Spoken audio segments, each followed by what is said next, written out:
Boa noite, pessoal. Oratório virtual, orando com você e por você. Eu e minha casa serviremos ao Senhor. Predicar é supertecta, pregai o evangelho sobre os telhados. Muito boa noite, pessoal. Sejam todos bem-vindos à nossa conversa de domingo. Dessa vez eu vou ter que avisar que normalmente a conversa de domingo tem um tom muito elevado, pessoas digníssimas, como o professor João, o professor Persson. Dessa vez acabou por coisa do destino, não puderam vir, então vai ter que ser eu. E o nosso convidado de hoje é Davi, que é catequista também. Bem-vindo, Davi. Pode se apresentar, por favor.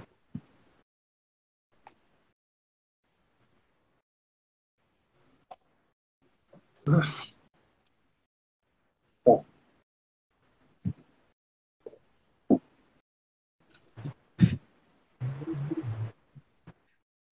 Seja bem-vindo.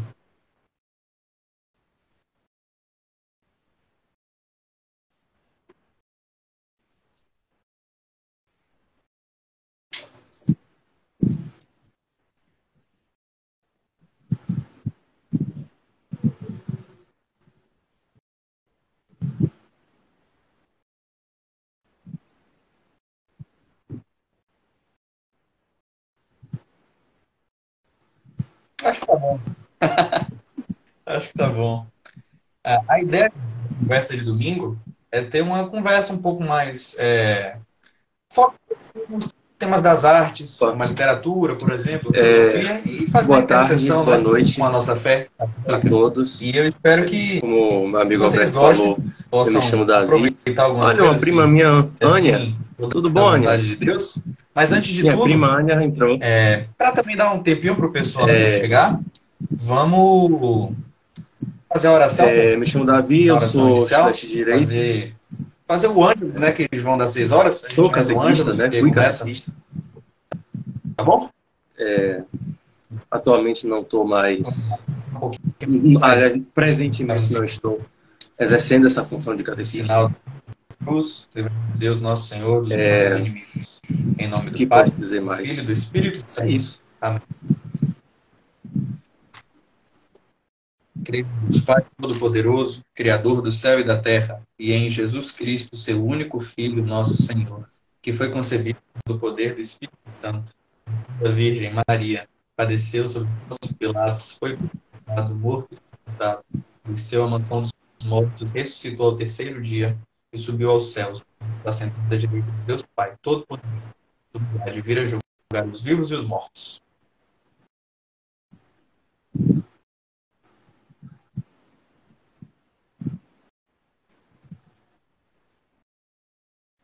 Pai nosso que está no céu, santificado seja o vosso nome.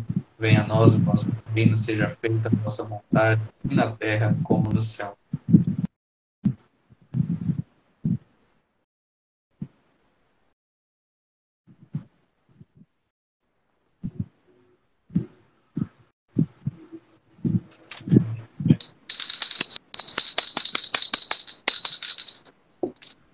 O anjo do Senhor anunciou a Maria: Maria, cheia de graça, o Senhor é convosco. Bendita sois vós entre as mulheres, e bendito é o fruto do vosso ventre, Jesus.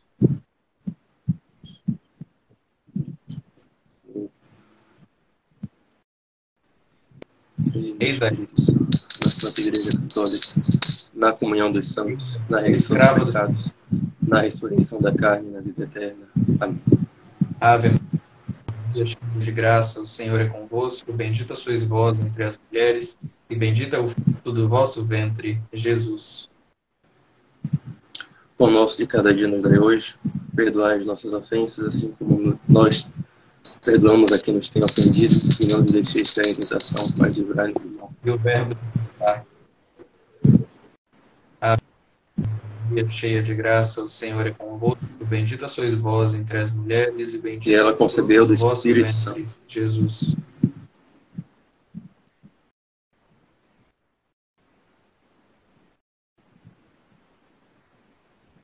Ó Santa Maria, Mãe de Deus, rogai por nós, pecadores, sejamos agora e na hora de dignos nossa das morte. promessas de Cristo. Oremos. Derramai, ó Deus, a vossa graça em nossos corações, para que, guiados pela mensagem do anjo, cheguemos por sua Faça-se paixão em e mim cruz segundo a a vossa glória da palavra. ressurreição. Cristo, Senhor nosso. Amém. Pessoal, sejam todos bem-vindos. Entrou muita gente. Entrou o Yuri aqui. Santa Maria, Mãe de Yuri Deus, entrou rogai por nós, pecadores, e agora e na aleatório. hora de nossa morte. Pessoal, todos muito bem-vindos ao Oratório Virtual, falando com você e por você. Eu e você iremos ao Senhor Habitou entre nós. o Evangelho dos Telhados.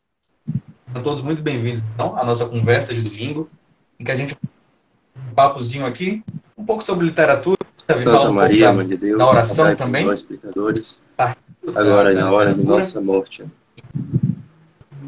Espero que seja de proveito de todos. O professor João, o professor Nelson, infelizmente, tiveram alguns problemas pessoais e não puderam participar hoje. Aí, o substituto. Mas isso é uma maravilha. Se permite, a gente pode começar lendo um soneto de Camões, meditando sobre esse soneto, tentar tirar alguma coisa daqui, né? Uma coisa interessante sobre a nossa religião, só sobre a reflexão mesmo. O que você acha? Vamos lá, então. Eu separei aqui, gente, quem quiser procurar aí rapidinho, é o soneto de Camões, Transforma-se o amador na coisa amada. Quem quiser pesquisar para ler junto, vou dar 10 segundinhos e eu vou recitar, tá bom? Vou recitar, é um soneto, é curto, e aí a gente vai refletir um pouco sobre as partes que mais chamaram na nossa atenção. Vocês podem ir colocando no chat também, se tiverem alguma dúvida, algum comentário. Fiquem à vontade.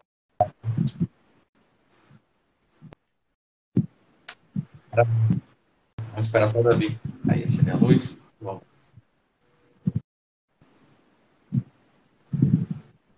Tá ótimo. Aqui fica um pouco escuro, mas não tem jeito. Aqui não tem muito o que fazer. Mas vamos lá.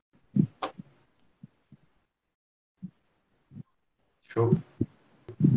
Claro. Dar uma travadinha. Por que não? Tudo bem. Mas, pronto. Transforma-se o amador na coisa amada. Transforma o amador na coisa amada, por virtude do muito imaginar.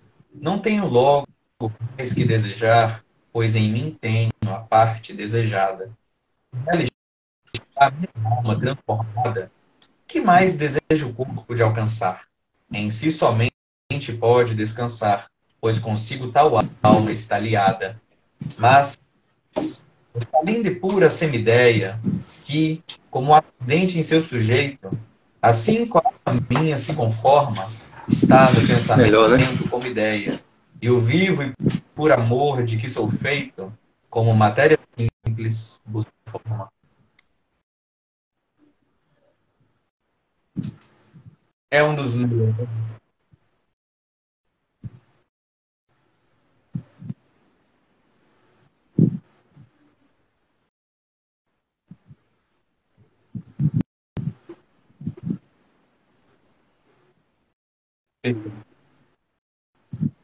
Na verdade, até pegando esse gancho que você falou, de que a gente entra em contato, só um pequeno parêntese, a gente entra em contato com essas grandes obras da nossa literatura numa fase da vida que a gente está. Não vou dizer que a gente não está interessado, porque eu acredito que possa sim desenvolver o interesse, mas é posto de uma forma que mata a vontade, né, para querer aprender isso aqui de fato. A gente acaba vendo de uma forma muito mecanizada. Tenho que passar na prova, tenho que entender o que o Camões disse, tenho que fazer a minha interpretação, o que é pior ainda. Uhum.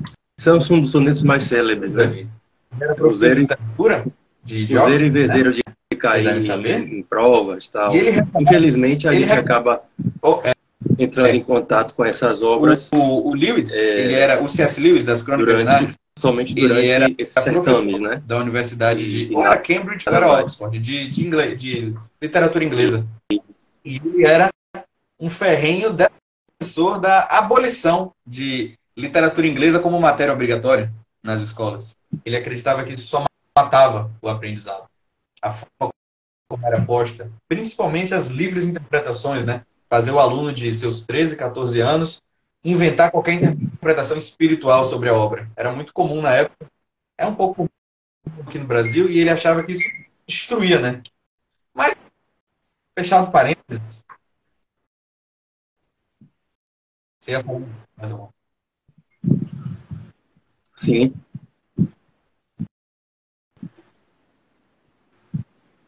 Quem foi? Repita porque picou.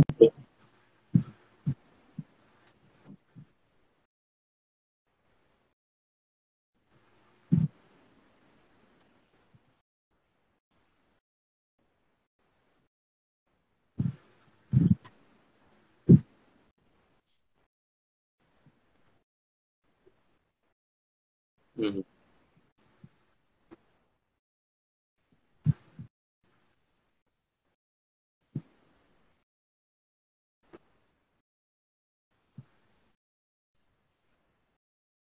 Uhum. Fica um incentivo para quem ficar na curiosidade, pesquisar o que é isso de matéria, forma, ideia, né, Sim. semideia, acidente, enfim. É, Mas o que a gente puder e para a aí, gente. mas Mas esse pode falar. soneto, ele está carregado daquele espírito de cultura, né, e de retorno à literatura filosófica antiga. Perfeito. Então ele está repleto de conceitos filosóficos, um tanto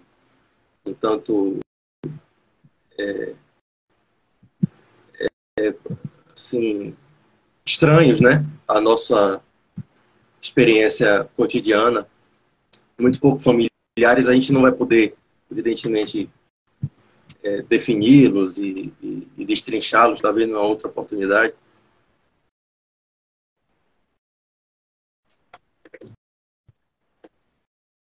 Uhum. Uhum. Mas, mas esse soneto é uma oportunidade, no momento, para se falar, parece uma oportunidade de se falar no papel que a imaginação tem, né, na nossa vida intelectual e espiritual. Aqui também cabe um, uma observação. Apesar da ideia de vida intelectual ter se tornado, nos últimos anos, um pouco mais conhecida pelas pessoas, para a maior parte das pessoas no Brasil, a ideia de vida intelectual parece muito estranha, muito, muito, assim, uma idealização, uma coisa fora da esfera do possível. Mas o fato é que alguma vida intelectual todo mundo precisa ter, porque todo mundo tem inteligência, né?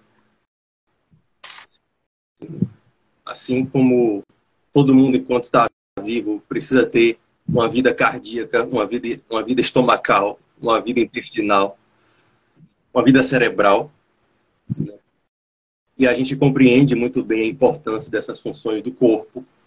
Ninguém nega que as funções do corpo precisam ser preservadas, e a gente até dedica muito tempo da nossa vida para que essas funções se mantenham, né? Mas, no que diz respeito às funções da alma, a nossa vida intelectual, a nossa vida moral, a gente acha que é uma coisa dispensável, né? Própria somente de um tipo específico de pessoas, enfim. Perfeito. Ainda mais quando a gente tenta relacionar a vida intelectual com a vida espiritual propriamente.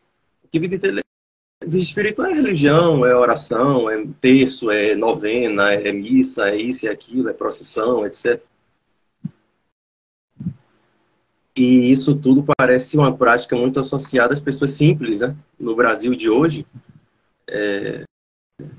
a gente não imagina ver, sei lá, um professor universitário, né, acompanhando uma procissão ou rezando o texto.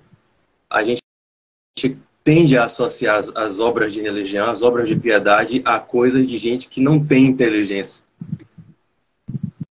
Quando o mais provável é que essas pessoas tenham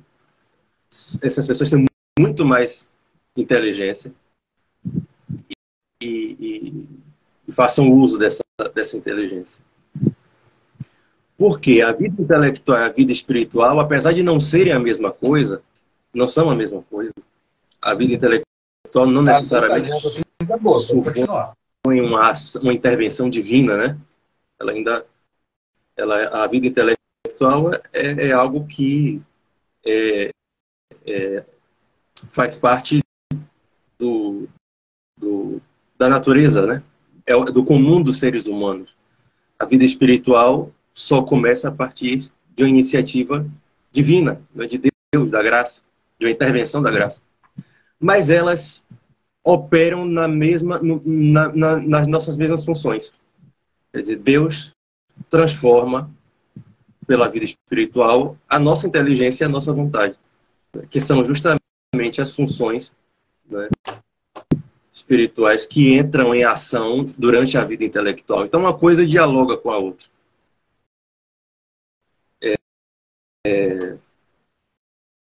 Eu não sei se eu estou sendo...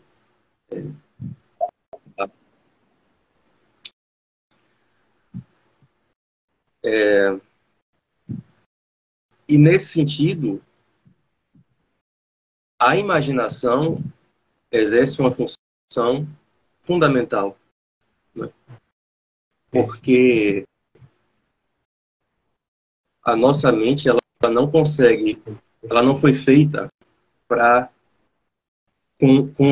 conhecer a realidade a partir de noções puramente abstratas. O nosso conhecimento ele nasce da experiência, dos sentidos. E a imaginação nada mais é do que o estímulo dos sentidos, a atuação da memória dos sentidos externos, né, das percepções dos sentidos, dos 5 sentidos, e o estímulo dos sentidos internos. Porque nós temos sentidos externos e sentidos internos. Geralmente a gente só fala de sentidos externos, audição, paladar, tato. Mas nós temos sentidos internos, a memória, a imaginação, enfim. E é através dos sentidos que a gente captura o que, na realidade, é transforma-se o amador na coisa amada. A gente conhece o imaterial a partir do material. Não tem... Por isso que Jesus Cristo, quando quis instituir os meios da salvação, ele o fez a partir de objetos materiais, né, de entes materiais. O pão e o vinho, a água, o óleo, etc. Perfeito. Porque ele é onipotente, então ele não precisava ter escolhido esses meios. Mas esses meios certamente eram os mais adequados à nossa natureza, né, de seres que são espirituais, mas também são materiais. Nós somos, como é usual se dizer, nós somos animais racionais. Nós temos um aspecto animal e um aspecto espiritual. Aqui a gente pode usar o termo da meditação amorosa. Tudo isso para falar da primeira estrofe, né?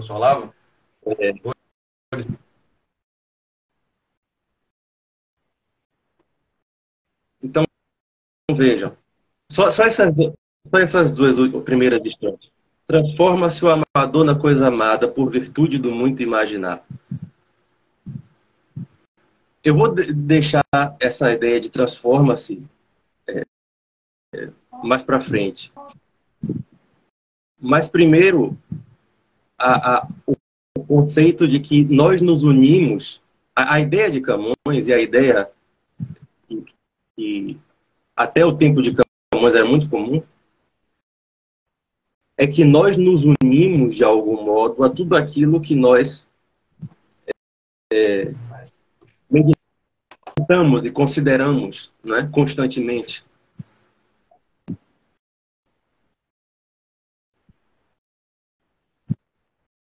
Podemos, claro.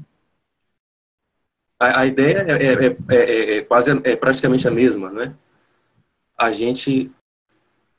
Basta pensar, assim, uma coisa que é comum, basta pensar quando a gente está apaixonado, basta pensar nisso. Tudo lembra a pessoa, né? Tudo nos remete àquela pessoa, e a imagem daquela pessoa vem à nossa imaginação constantemente. Sobe, né? A nossa, ao universo das nossas considerações, muitas vezes involuntariamente. E é importante se dizer isso. Não é o conceito da pessoa que vem à nossa mente, é a imagem da pessoa.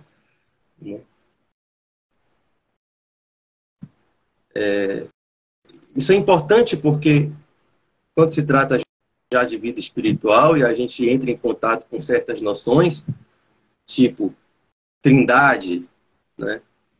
Sei lá, a dupla natureza de Jesus Cristo,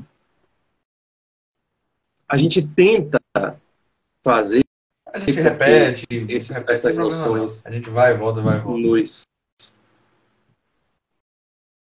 Nos mudem e não conseguimos muitas vezes.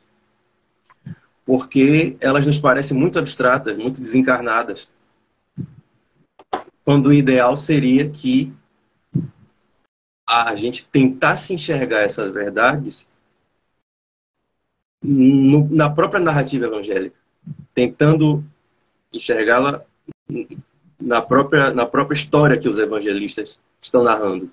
A gente pode se esquecer disso. Os evangelistas não nos deram tratados doutrinários, eles nos deram uma narrativa. Uma narrativa que precisa ser o tempo inteiro relembrada. Eu já estou adiantando um pouco, né? Mas eu temo que as pessoas não peguem logo onde a gente está tentando chegar.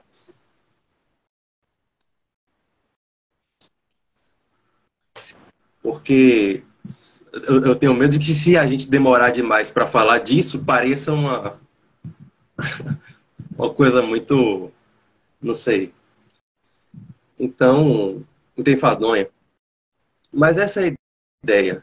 Se nós amamos Jesus, se nós queremos entrar em contato com Ele, se nós queremos conhecê-lo, nós devemos fazer isso pela consideração de sua história, de seus feitos, de suas obras, de sua vida, de sua paixão, de sua morte, de seu sepultamento, de sua ressurreição, de sua ascensão aos céus. É ali que nós vamos encontrar as verdades a que chegaram, depois de muito esforço, os grandes teólogos, doutores da igreja. Eu posso repetir um pouquinho o que você falou e adicionar uma coisa mais? Depois... É muito interessante depois isso aqui. Para quem está chegando se agora, der tempo também, pequeno resumo, tá? A gente está meditando. A gente poderia tentar expressar de algum modo, virtude do muito mais imaginar. simples, como então, isso nos transforma. Da vida intelectual, né? Porque o papel da imaginação. É muito difícil, né? Uma coisa que expressar o Davi isso. falou, e o mas existem uma prática, por exemplo, nas nossas constante é o seguinte, de meditar o rosário, vida e meditar os mistérios. O cristianismo, sabe, ele não está nos nossos livros. Que o hábito de considerar os passos da vida de Jesus sabe? É uma coisa que a gente... Deus não nos se muda mesmo, ele se encarnou. Nos aproxima dele e Deus se encarnou. Nos e converte. É muito interessante a gente esmiuçar isso aqui. Foi inclusive você, numa conversa, Davi, acho que ano passado, ou foi ano retrasado, não lembro mais, que me deu um grande insight sobre isso. Nós louvamos nosso Senhor na carne, não é? Na carne. Nós louvamos Ele na carne. Por meio dos objetos, por meio das coisas. Por que isso? É que a gente fala de imaginação, né? Mas vamos lá. Vocês conseguem ver que imaginação, pertence à mesma raiz. Não é? A raiz da palavra é a mesma. E também a palavra imagem é a mesma raiz. Não vamos nos deter em estudos etimológicos, filológicos, mas vocês veem que é a mesma raiz. Imagos, né? Mais ou menos assim. E é importante se lembrar que o homem é imagos dele. A imagem de Deus. Deus fez o homem a sua imagem e semelhança. Olha que interessante. Ele não fez o homem ao seu conceito de semelhança, né? Ele nunca também falou para o homem, não, você vai ser um homem, papapá, papapá, racional, não sei o quê. A gente foi falando essas coisas depois, para tentar entender melhor o que é que nós somos. Primordialmente, o início de tudo é que nós somos imagem de Deus. Sim. Imagem. Imagem. Isso tem algo muito profundo sobre nós. Disso daqui a gente tira algo muito profundo sobre como nós funcionamos. Nós funcionamos por meio de imagens. Funcionamos por meio de, não necessariamente imagens visuais, mas todo tipo de imagem que os nossos sentidos captam, não é? Os nossos sentidos, eles estão para fora. Só que a gente tem uma grande dificuldade sempre que a gente quer, de novo, pegar esses sentidos para dentro. Essa é uma das consequências da imagem, do pecado original. A gente não consegue olhar para dentro de nós e ver o que é que tem aqui, 100%. E é por isso que o adágio clássico, não é? Homem, a profecia de Delfos. Homem, conhece-te a ti mesmo. É de Delfos, né? Que fala isso. Se a gente parte de um princípio de que o homem, nós éramos macacos e acabamos de nos tornar homens, somos uns símios super desenvolvidos, a gente acabou de entrar na experiência que acabamos de virar humanos, de fato parece que não tem muita importância a gente se conhecer, né? A gente era um animal, está aqui, e a gente parte do princípio que Camões acreditava, os gregos acreditavam e que todos os santos, na verdade, acreditavam, a gente vai entender. Calma aí que eu vou chegar no assunto, tá? Pode confiar. A gente vai entender que o homem é um microcosmos. E o universo é um macrocosmos. Essa sempre foi a visão, né? O homem ecoa, o menor ecoa o que está no maior. O menor é uma imagem do maior. Assim como o homem é uma imagem de Deus, a criação tem paralelos entre si, tem analogias, digamos assim. Assim na terra como no céu. E nós somos microcosmos. Então, quando o homem de Delfos está falando, homem, conhece-te a ti mesmo, é porque, de fato, se a gente conhecer a nós mesmos, nós vamos conhecer todo o resto. Aqui dentro da analogia, tem os céus. Uma das formas da gente conhecer a Deus é conhecendo a nós mesmos. Isso que um santo vai dizer isso expressamente, uma das formas de conhecer a Deus. Eu acho que o catecismo tem um parágrafo sobre isso. Como é que o homem vê a Deus? Pela natureza, pela sua própria humanidade e como a gente pode chegar às formas imperfeitas. Pela natureza e por nós mesmos, que a gente chega à existência de Deus. Pela contemplação do homem, nós chegamos à existência de Deus. E nós, então, como homens, aprendemos por meio de formar imagens concretas. Nós somos corpo, alma e espírito, não é? Fica aqui a diferença para outra live. Somos corpo, alma e espírito. Então, todo aprendizado ele tem que estar nesses três campos. O do corpo, da alma e do espírito. Por fins de praticidade, vamos juntar aqui alma e espírito num só. E vamos ficar corpo e alma aqui. Quando a gente está falando de conceitos abstratos, a gente está falando desse campo aqui. O campo do intelecto, o campo da razão. São os campos mais elevados, digamos assim, não no sentido de que são mais nobres, mas no sentido de que estão em outro plano. Esse plano das ideias, etc. Porém, nós não somos só isso. Nós não somos anjos, seres de pura inteligência. A gente só realmente aprende uma coisa quando faz isso encarnado. Quando a gente encarna isso. Quando o conceito ganha corpo. Isso, no caso, você falou, né, Davi? Deus veio aqui, se encarnou e escolheu esses objetos. Ele não escolheu um conceito. Não falou, olha, vamos aqui, vocês vão fingir que esse pão aqui é a minha carne. Finge isso aqui para vocês lembrarem que eu disse que vocês simbolicamente devem comer meu corpo. Ele não fez isso. Este é o meu corpo e este é o meu sangue. Comam, não é? É aquilo. Então, tudo que a gente quer aprender, a gente tem que trazer, de certa forma, para dentro de nós. Encarnar, entre aspas. Não é encarnar, eu estou fazendo... Não me condenem pelas palavras. É uma forma de falar mais poética. O modo resumindo, a gente tem que educar a nossa imaginação para pegar os conceitos, pegar as coisas da vida e transformar em imagens adequadas para nós. Por isso que transforma-se o amador na coisa amada. Porque quanto mais a gente ama o que a gente faz imagem, faz presente em nossa vida, mais a gente fica semelhante a ela. Prova disso são... Não sei se você já viu sobre isso, Davi, mas é algo comum que a gente vê, na verdade. Os casais que ficam muito tempo juntos, né, casados, quando eles cada vez mais velhos, eles parecem cada vez mais a mesma pessoa, né? Os traços faciais vão se acentuando, né? Outro estudo sobre isso são o rosto dos santos, né? Você vê ali que cada vez mais, de alguma forma, você sente que aquele rosto está ficando cada vez mais parecido com o de Cristo. Você olha para o olhar de Santa Gema Galgani, por exemplo, e você toma um susto. Você está contemplando o ícone dela e você toma um susto assim, não. Ela ou é Cristo que está para mim? Quanto mais a gente colocando presente essas imagens na nossa vida, a gente vai amando, a gente vai se tornando parecido. Isso é natural do ser humano. A gente aprende por imitação desde sempre, né? A nossa fala é por imitação, os nossos costumes, os nossos gestos. Tudo a gente tem que ver, ouvir, tocar, né? Para trazer parte de nós. E o que a gente ama fica. É disso que pode continuar. Uhum.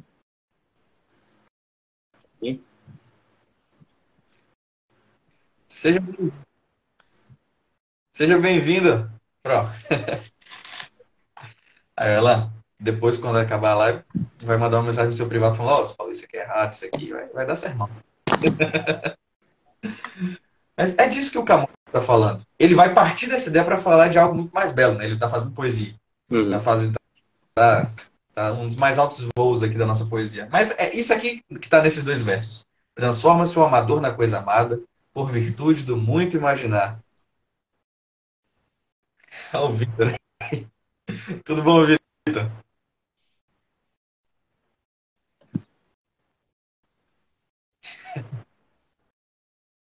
Uhum. Só uma coisa a ver. Né, só uma coisa. Eu tô vendo agora. A Vera Pontes entrou. Acho que foi a professora Vera Pontes, foi minha catequista. Entrou. Um beijo, professora.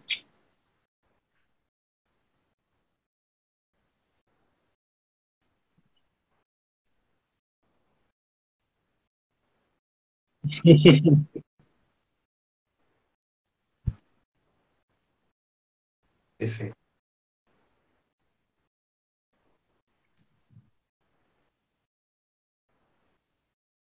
Com certeza. Uhum.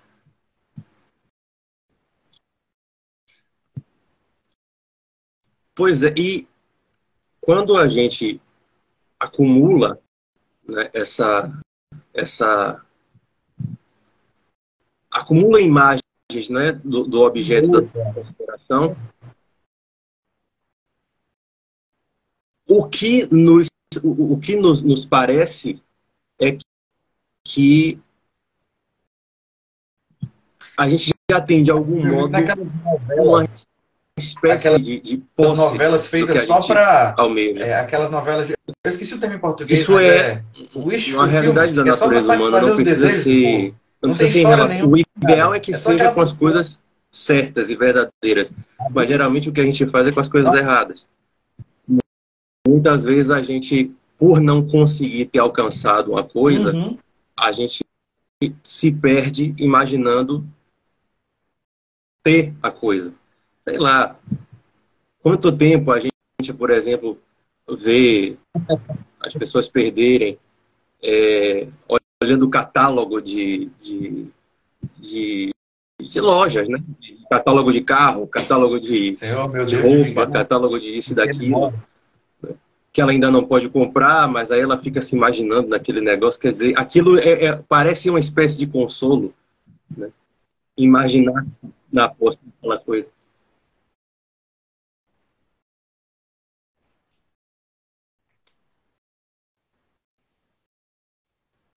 É, sempre tem, né? Um casamento perfeito, um, Sempre tem uma. Ou então uma coisa horrível que as novelas estimulam a vingança, né, monumental. Né? Finalmente a vilã da novela teve o que mereceu. E aí a gente olha para as pessoas do mundo, as pessoas más do mundo, e fica revoltado porque elas não parecem, né, estar sendo castigadas como elas mereciam, né? Porque a gente se sente nesse lugar de julgar as pessoas. Isso tudo é um estímulo à nossa imaginação, né? E se a gente não sabe a importância da imaginação, o diabo sabe. O diabo sabe direitinho como nos acostumar mal àquilo que não presta, né? Um exemplo, eu estava pensando aqui, meu Deus, como é que eu vou arrumar um exemplo? E o exemplo me veio na leitura de hoje. Quem foi para a missa de hoje lembra que a leitura foi aquela passagem do Evangelho em que Jesus Cristo chama os 4 apóstolos. Ele diz: sigam-me, eu vos tornarei pescadores de homens. Né? Eles imediatamente largaram as redes e o seguiram. O Marcos usa muito essa palavra, imediatamente. E deixaram o Pai e o seguiram. Pensem muito nessa imagem. Jesus Cristo se aproximando da praia, os apóstolos vendo aquele rabino se aproximando dele, aquele rabino que já vinha falando com eles várias vezes, porque essa não foi a única vez que Jesus Cristo chamou, né, e dizendo: lá vem ele de novo. A gente está aqui. Eles já sabiam. Se eles tão imediatamente soltaram as redes, é porque eles já sabiam que mais dia, menos dia, eles teriam que se entregar àquele chamado. Aquele rabino já vinha ali rondando aqueles 4 já há muito tempo, né? E eles ali, lá vem ele. Não tem jeito. A gente vai ter que ir. E aí, quando ele chama, ao invés de fazerem aquele corpo mole, eles imediatamente o seguem. Essa é a aí entra a parte intelectual. Esse é o modelo, é o exemplo prático do que é a devoção. Devoção é isso. Os santos falam muito que depois da conversão, o que o cristão deve procurar é a devoção, que é a prontidão para obedecer à vontade de Deus. É essa prontidão. Mas se eu só falasse isso, né, ia ser só uma definição, mais uma entre tantas, que poderia ser esquecida, né, a qualquer momento. Mas quando a gente vê os apóstolos de novo aqui, a imitação se levantando Cristo, né? e acompanhando Jesus, a gente tem um modelo permanente de devoção, né, para admirar, para desejar, né? Inclusive, a gente nem precisaria saber do conceito de devoção. Bastaria ter esse exemplo, essa narrativa de como os apóstolos prontamente, né, varonilmente, se levantaram. Isso é uma coisa também que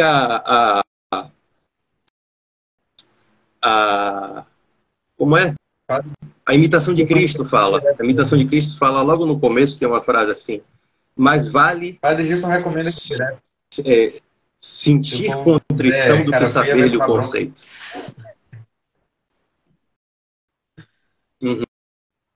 Imitação, exatamente.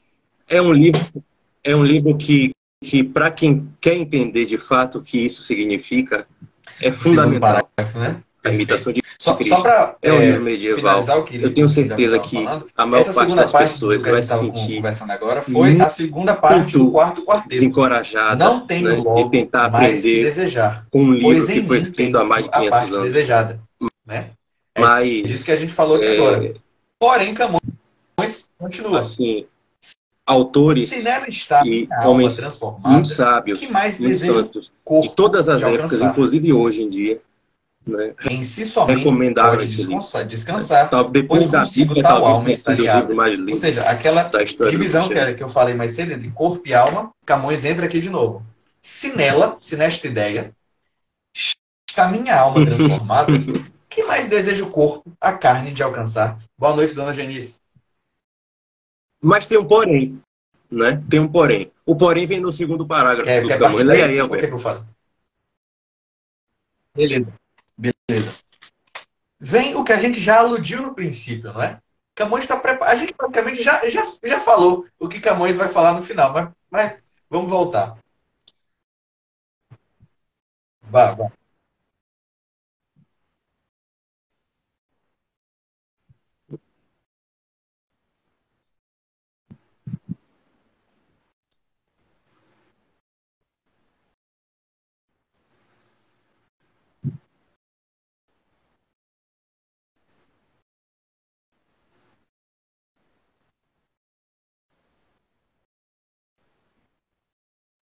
Perfeito.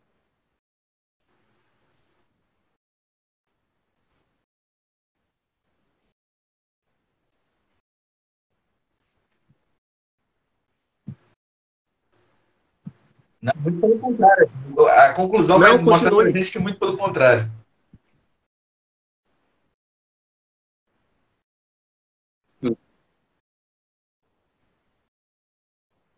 Uhum.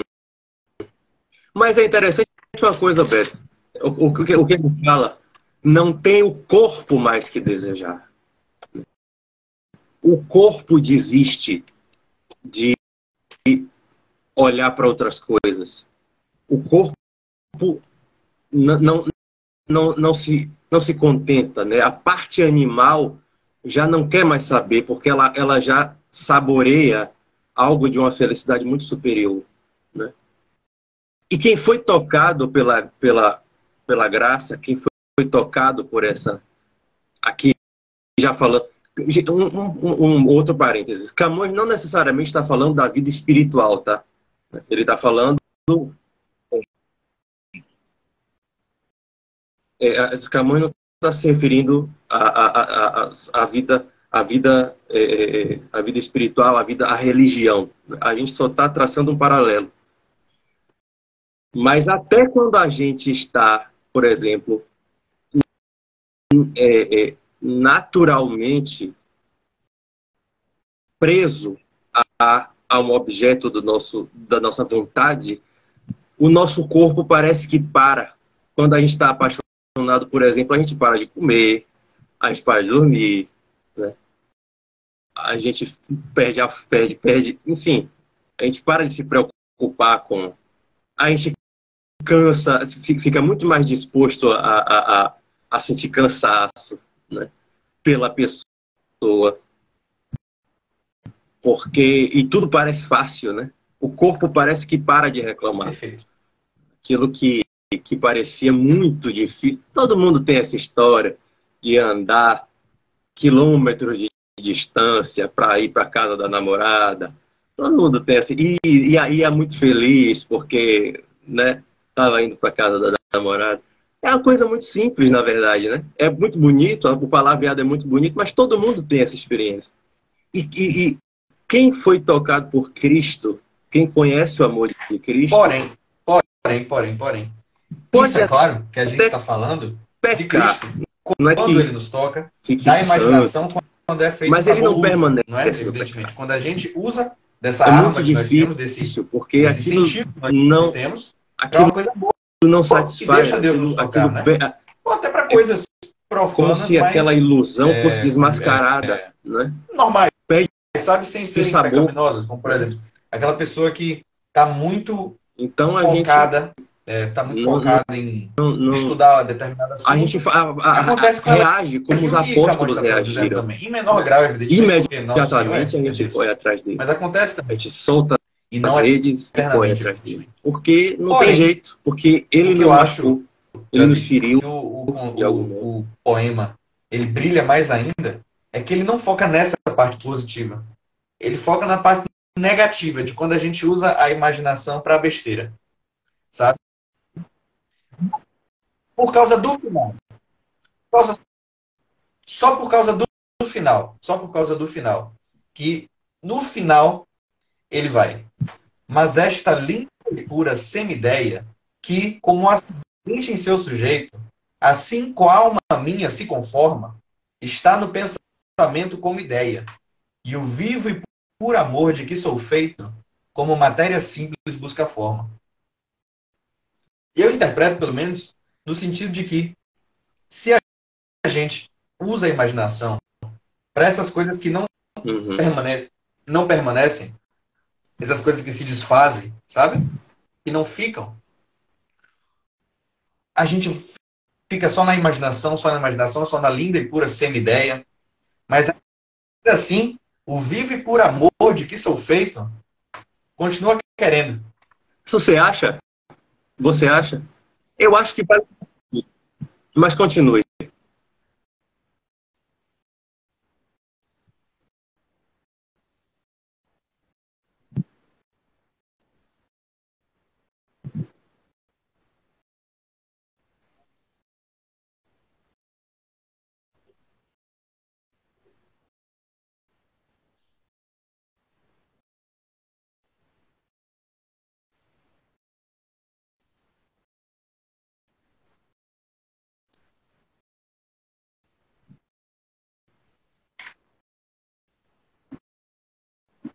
Sim, Uhum. sim.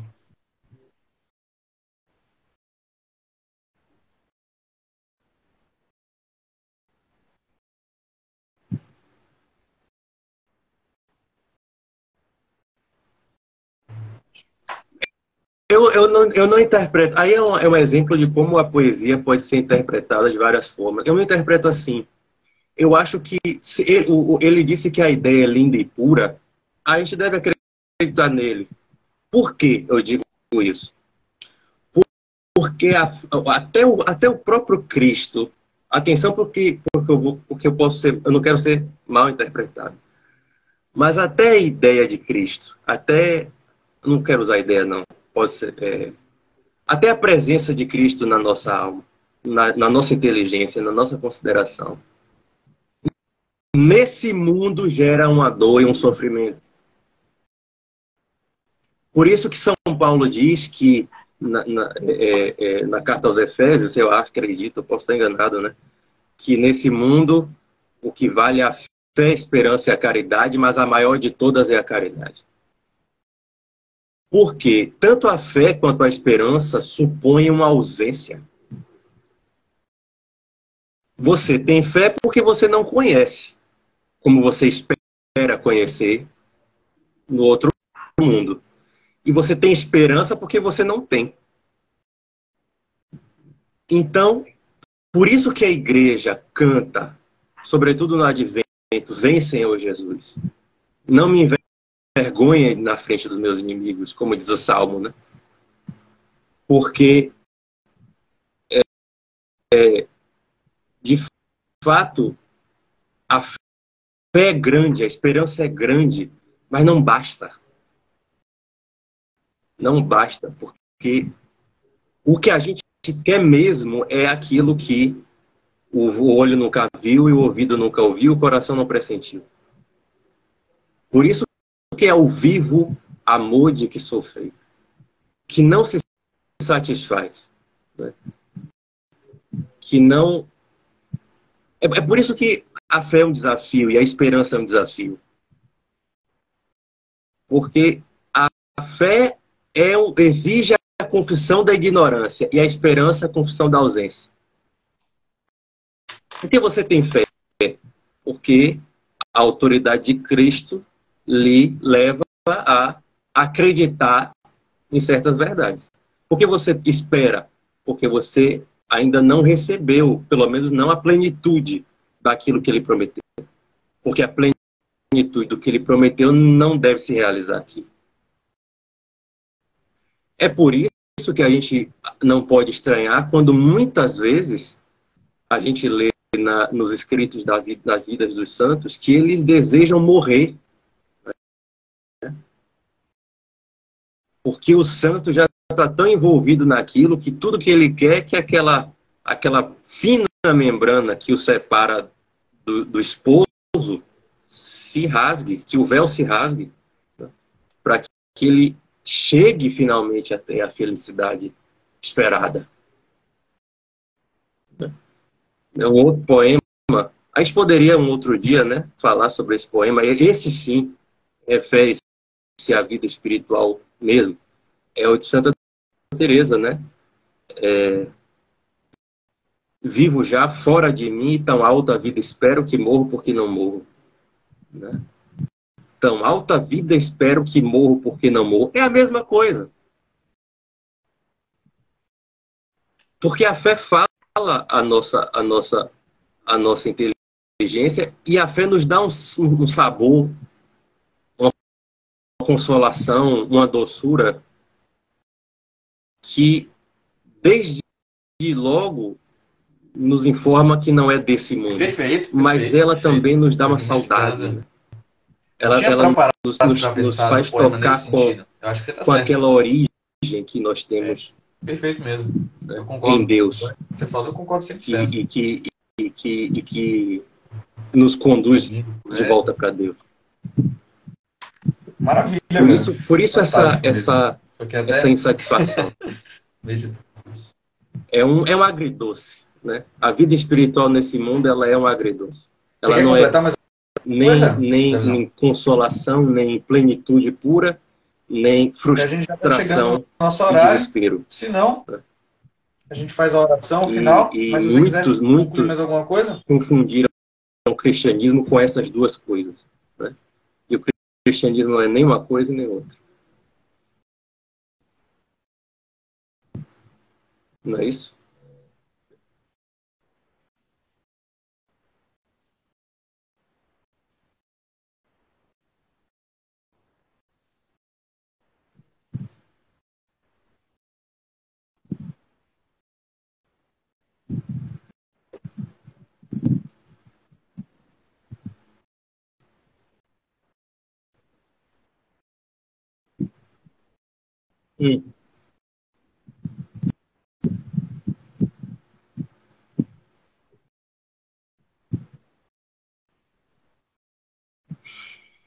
Deixa eu ver.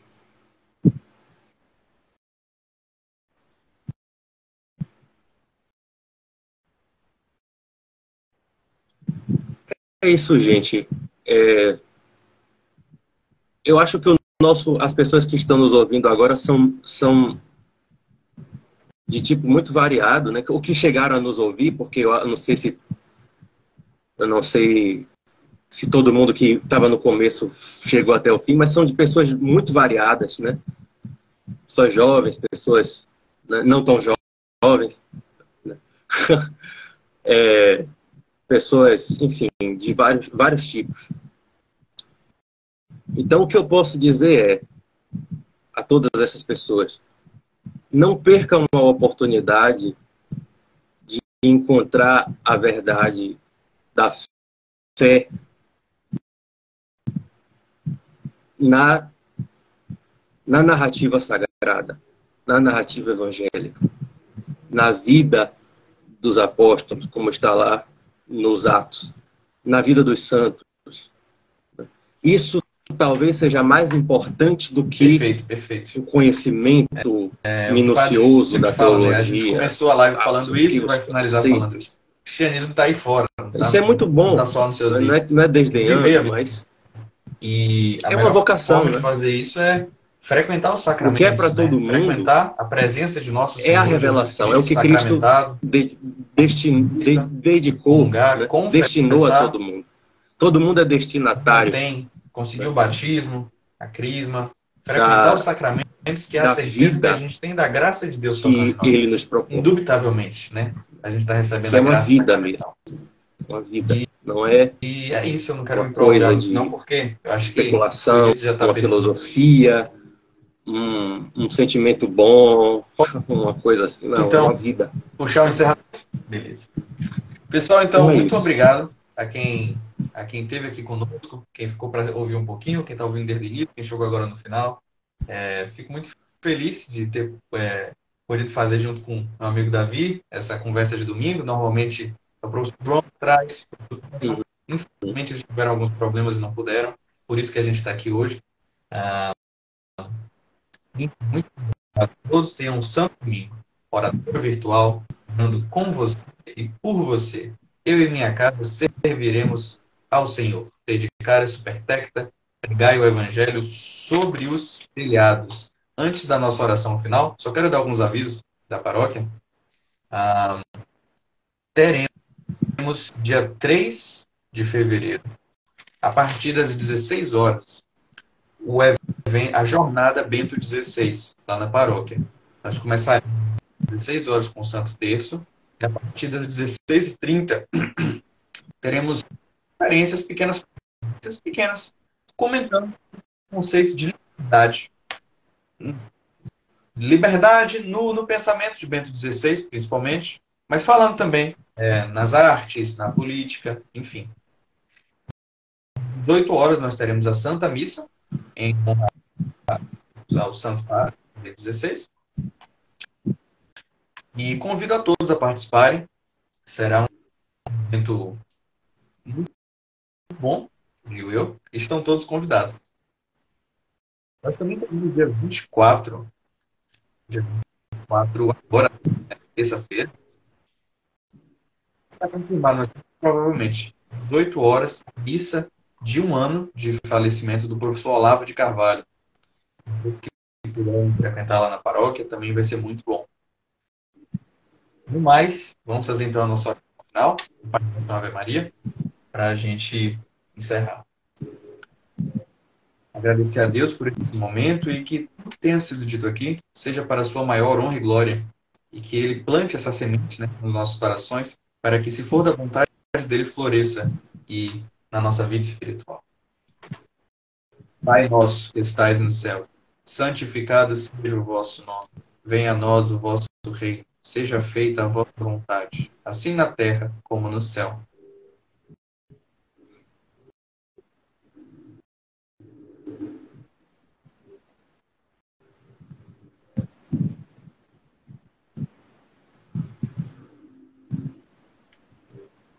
Ave Maria, cheia de graça, o Senhor é convosco. Bendita sois vós entre as mulheres, e bendito é o fruto do vosso ventre, Jesus.